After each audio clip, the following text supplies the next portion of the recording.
Hello everyone, মই মৃণাল ভাগৱতী বাপুজি হাই school অভয়পুৰীৰ সহকাৰী শিক্ষক। মোৰ এই ভিডিঅ'টো ক্লাছ 10ৰ ছাত্ৰ-ছাত্ৰীসকলৰ বাবে। ইয়াত মই তোমালোকৰ সৈতে তোমালোকৰ গণিতৰ পাঠ্যপুথিৰ তৃতীয় অধ্যায় অৰ্থাৎ দুটা চলকত ৰৈখিক সমীকৰণৰ জোৰ ইয়াৰ বিষয়ে কিছু কথা আলোচনা কৰিম। আজি আলোচনা কৰিবলগীয়া এই কথাখিনি খুব ইম্পৰ্টেণ্ট। এই কথাখিনি আগতীয়াকৈ তোমালোকে জানিলেহে কিছুমান অংক কৰিব পাৰিবা। সো এই কথাখিনি তোমালোকে খুব মনোযোগেৰে শুনিবা বুলি মই আশা কৰিলোঁ। এতিয়া আমি ইয়াতে চাম এতিয়া যে চোৱা স্ক্ৰীনত কি দেখিছা, কোনো এটা সমীকৰণ যদি ax plus by plus c equal to 0 আৰ্হিত প্ৰকাশ কৰিব পাৰি, য'ত a, b আৰু c বাস্তৱ সংখ্যা আৰু a আৰু b দুয়োটাই শূন্য নহয়, তেন্তে তাকে দুটা চলকযুক্ত ৰৈখিক সমীকৰণ বোলা হয়। এই কথাখিনি তোমালোকে নৱম শ্ৰেণীত ইতিমধ্যে পাই আহিছা যে দুটা চলকযুক্ত ৰৈখিক সমীকৰণৰ আৰ্হিটো কেনেকুৱা, ax plus by plus c equal to 0 আৰু ইয়াত x আৰু y কি চলক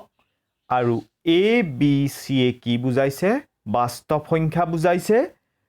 a b c এ বাস্তৱ সংখ্যা বুজাইছে, কিন্তু মনত ৰাখিবা যে a আৰু b কি হ'ব নোৱাৰে, দুয়োটাই শূন্য হ'ব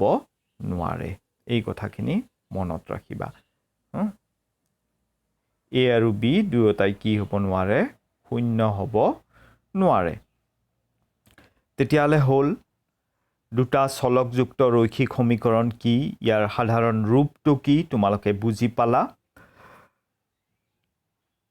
দুটা চলকযুক্ত ৰৈখিক সমীকৰণ এটাৰ জ্যামিতিক প্ৰদৰ্শনটো অৰ্থাৎ লেখটো এডাল সৰল ৰেখা। আমি যদি এটা দুটা চলকযুক্ত ৰৈখিক সমীকৰণ লওঁ আৰু লেখ কাগজত যদি আমি ইয়াক এক্স ৱাইৰ মানবিলাক উপস্থাপন কৰি পিনে যদি আমি স্কেলেৰে সংযোগ কৰি দিওঁ, তেতিয়া আমি এডাল কি পাম,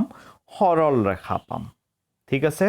দুটা চলকযুক্ত ৰৈখিক সমীকৰণ এটাৰ জ্যামিতিক প্ৰদৰ্শনটোত, জ্যামিতিক প্ৰদৰ্শন মানে কিহৰ কথা কৈছে, লেখৰ কথা কৈছে। লেখডাল কেনেকুৱা হ'ব, সৰল ৰেখা হ'ব। আচ্ছা, তাৰপিছত এখন সমতলত দুডাল সৰল ৰেখা দিয়া থাকিলে তলৰ তিনিটা সম্ভাৱনাৰ ভিতৰত মাত্ৰ এটাহে ঘটিব পাৰে। এখন সমতলত লেখ কাগজ এখনত তোমাক দুডাল সৰল ৰেখা দিয়া হৈছে। দুডাল সৰল ৰেখা দিয়া থাকিলে কি কি ঘটিব পাৰে, সম্ভাৱনাবিলাক কি কি?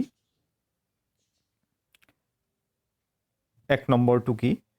দুয়োটা সৰল ৰেখাই এটা বিন্দুত কটাকটি কৰিব। এইটো এটা সম্ভাৱনা, পচিবিলিটি এনেকুৱা হ'ব পাৰে। কি হ'ব পাৰে, সৰল ৰেখা দুডালে এটা বিন্দুত কটাকটি কৰিব।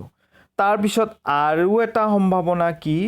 দুয়োটা সৰল ৰেখাই কটাকটি নকৰে। কেতিয়া কটাকটি নকৰিব, যদি সৰল ৰেখা দুডাল কি হয়, সমান্তৰাল হয়। হ'ল, কটাকটি কৰে, কটাকটি নকৰে। তাৰপিছত তিনি নম্বৰ সম্ভাৱনাটো কি, দুয়োটা সৰল ৰেখাই মিলি যাব, এডালৰ ওপৰত আনডাল থাকিব, অৰ্থাৎ দুয়োডাল কি হ'ব, মিলি যাব। এই তিনিটা সম্ভাৱনাৰ ভিতৰত যিকোনো এটা হ'ব পাৰে। এতিয়া আমি যদি ৰৈখিক সমীকৰণৰ জোৰ এটা, জোৰ মানে কি, কেইটা ৰৈখিক সমীকৰণ থাকিব, দুটা থাকিব, হয়নে, জোৰ দুটা থাকিব।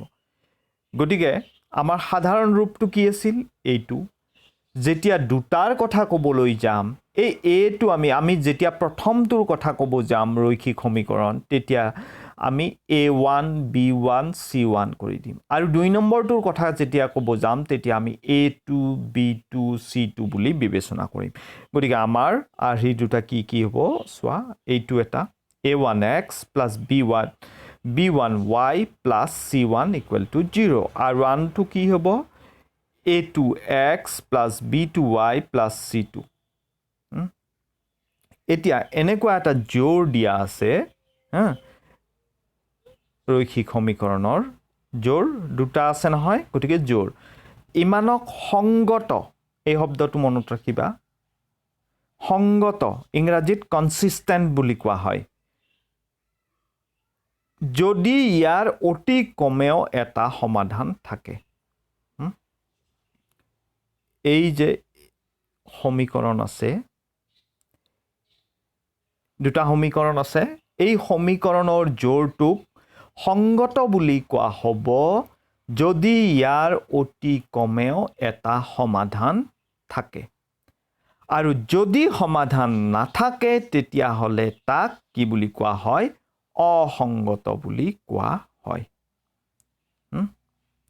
যদি সমাধান নাথাকে কি বুলি কোৱা হ'ব অসংগত বুলি কোৱা হ'ব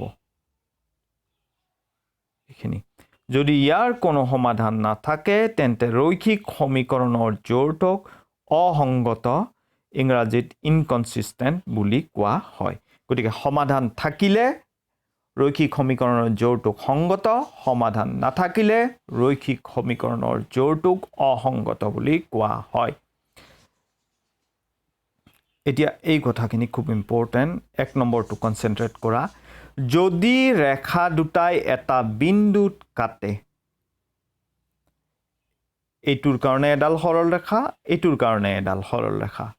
যেতিয়া আমি লেখ কাগজত লেখ আঁকো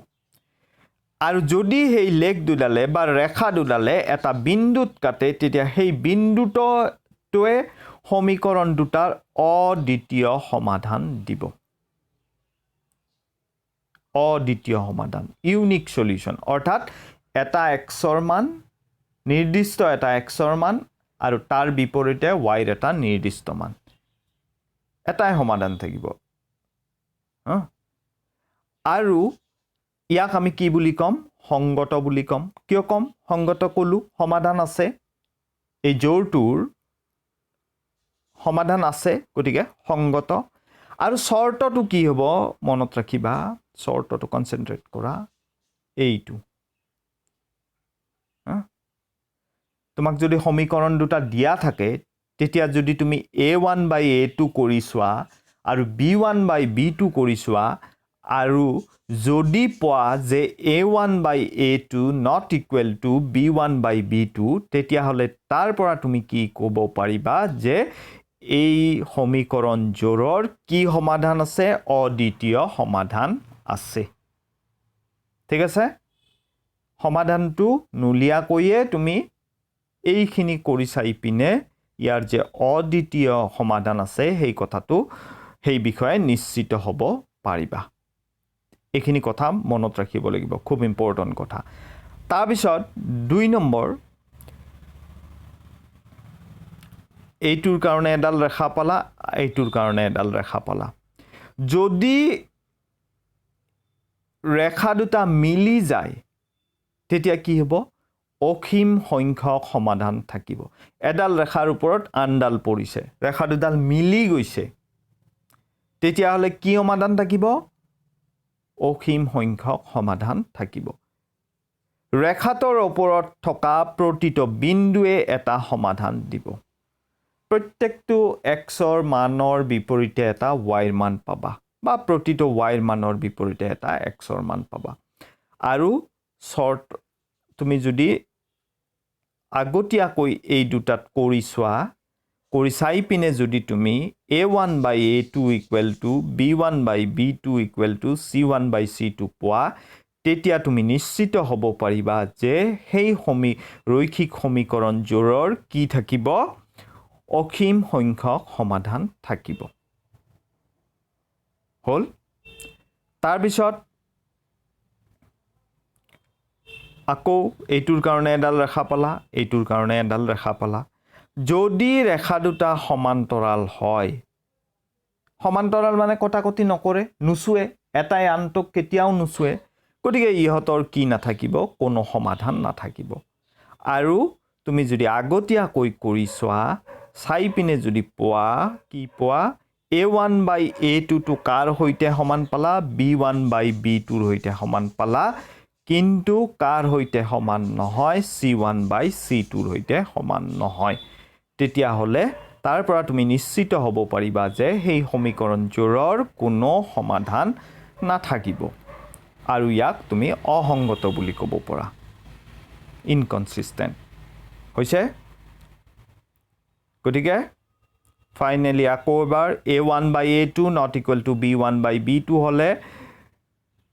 অদ্বিতীয় সমাধান থাকিব A1 by A2 equal to B1 by B2 equal to C1 by C2 হলে অসীম সংখ্যক সমাধান থাকিব দুয়োটা সংগত হ'ব আৰু A1 by A2 equal to B1 by B2 but not equal to C1 by C2 হলে কোনো সমাধান নাথাকিব আৰু অসংগত হ'ব গতিকে এই কথাখিনি তোমালোকে খুব ভালদৰে মনত ৰাখিবা আৰু ইয়াৰ পিছত আমি ইয়াৰ লগত জড়িত গাণিতিক সমস্যা কিছুমান কেনেকৈ সমাধান কৰে সেইবিলাক আমি চাই লম পৰৱৰ্তী ভিডিঅ'ত গতিকে তোমালোক আটাইলৈকে ধন্যবাদ জনাই মোৰ আজিৰ এই ভিডিঅ'টো ইয়াতে সামৰিছোঁ